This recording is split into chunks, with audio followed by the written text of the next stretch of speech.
গতকাল ছিল 25শে বৈশাখ আর এই বিশেষ দিনে পশ্চিমবঙ্গের রাজনীতিতে শুরু হলো এক নতুন ইতিহাস। ব্রিগেডের প্রথম বিজেপি সরকারের শপথ গ্রহণ হলো গতকাল, যার মুখ্যমন্ত্রী হলেন শুভেন্দু অধিকারী। শনিবার এক ইতিহাসের সাক্ষী রইল ব্রিগেড।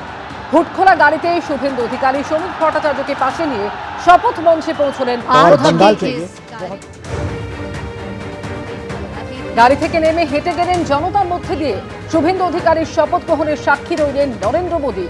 ব্রাহ্মণ থেকে তফসিলি, ওবিসি, রাজবংশী, আদিবাসী এবং মহিলা বিজেপির মন্ত্রিসভায় সমাজের নানা স্তরের প্রতিনিধি।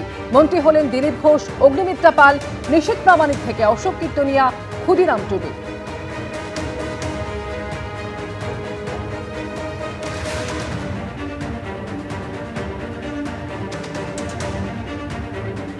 আমি শুভেন্দু অধিকারী ঈশ্বরের নামে শপথ করিতেছি যে বিধি দ্বারা স্থাপিত ভারতের সংবিধানের প্রতি আমি অকৃত্রিম নিষ্ঠা ও আনুগত্য পোষণ করিব। আমি শুভেন্দু অধিকারী ঈশ্বরের নামে শপথ করিতেছি যে পশ্চিমবঙ্গ রাজ্যের মুখ্যমন্ত্রী রূপে যে কোনো বিষয় যাহা আমার বিবেচনার জন্য আনিত হইবে বা আমি জ্ঞাত হইব, তাহা মুখ্যমন্ত্রী রূপে আমার কর্তব্যসমূহের যথাযথ নির্বাহের জন্য যেরূপ আবশ্যক হইতে পারে তদ্গতিকে আমি প্রত্যক্ষ বা পরোক্ষভাবে কোনো ব্যক্তি বা ব্যক্তিগণের নিকট জ্ঞাপন করিব না বা প্রকাশ করিব না। আমি ভারতের সার্বভৌমত্ব ও অখণ্ডতা রক্ষা করিব। পশ্চিমবঙ্গ রাজ্যের মুখ্যমন্ত্রী রূপে আমার কর্তব্যসমূহ নিষ্ঠাপূর্বক এবং বিবেকসম্মতভাবে নির্বাহ করিব এবং ভয় বা পক্ষপাত, প্রীতি বা বিদ্বেষ রহিত হইয়া সকল শ্রেণীর জনগণের প্রতি সংবিধান ও বিধি অনুসারে ন্যায় আচরণ করিব। সমাজের নানা স্তর থেকে 5 জন প্রতিনিধি শুভেন্দু অধিকারীর মন্ত্রিসভার সদস্য হিসেবে গতকাল শপথ নিলেন, যারা হলেন দিলীপ ঘোষ, যিনি খড়গপুর সদরের জয়ী বিজেপি প্রার্থী। তিনি গতকাল শপথ নিয়েছেন, যদিও দফতর এখনো পর্যন্ত ঘোষণা হয়নি। শপথ নিলেন অগ্নিমিত্রা পাল, আসানসোল দক্ষিণ কেন্দ্র থেকে জয়ী হয়েছেন তিনি। নতুন বিজেপি সরকারের মন্ত্রিসভার সদস্য হিসেবে শপথ নিয়েছেন অশোক কীর্তনিয়াও।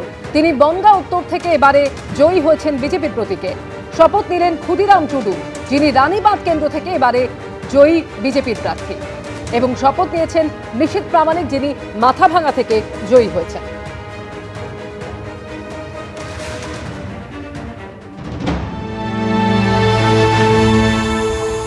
শপথ নিয়ে ভবানীপুরে করতে দেয়নি। 24,000 ভোট পড়েছিল, 20,000 আমি পেয়েছি। নীরব বিপ্লব ঘটিয়েছে এখানকার লোকেরা। আপনি দেখা গেল শপথ নিয়ে নিজের কেন্দ্র ভবানীপুরে একাধিক কর্মসূচি, কি কি পরিকল্পনা? ইতিহাস করেছে, ভবানীপুর ইতিহাস করেছে, আমি চিরকৃতজ্ঞ। মুখ্যমন্ত্রী ইতিহাস করেছে। 20,000 ভোটারের মধ্যে 20,000 আমাকে ভোট দিয়েছে। মুখ্যমন্ত্রী হিসেবে সিপিএম এর সব ভোট আমাকে দিয়েছে। মুখ্যমন্ত্রী হিসেবে ভবানীপুরের বিধায়ক সবার জন্য সেরা 5টা পরিকল্পনা কি? সবার জন্য কাজ, অনেক কাজ আছে। একদিকে আওয়াজ উঠছে ভবানীপুর কেন্দ্র যেন না ছাড়েন মুখ্যমন্ত্রী শুভেন্দু অধিকারী, আর তিনি বারবার বলছেন কাজ করব সকলের জন্য, এবং রেকর্ড ভোটে এই এলাকা তাকে জিতিয়েছে। তাই শপথ নিয়েই ভবানীপুরের চেতলা এলাকায় এলেন শুভেন্দু অধিকারী। ক্যামেরায় শ্যামল জানার সঙ্গে শিবাশিস মৌলিক, এবিপি আনন্দ, কলকাতা। এবিপি আনন্দ, এগিয়ে থাকে, এগিয়ে রাখে।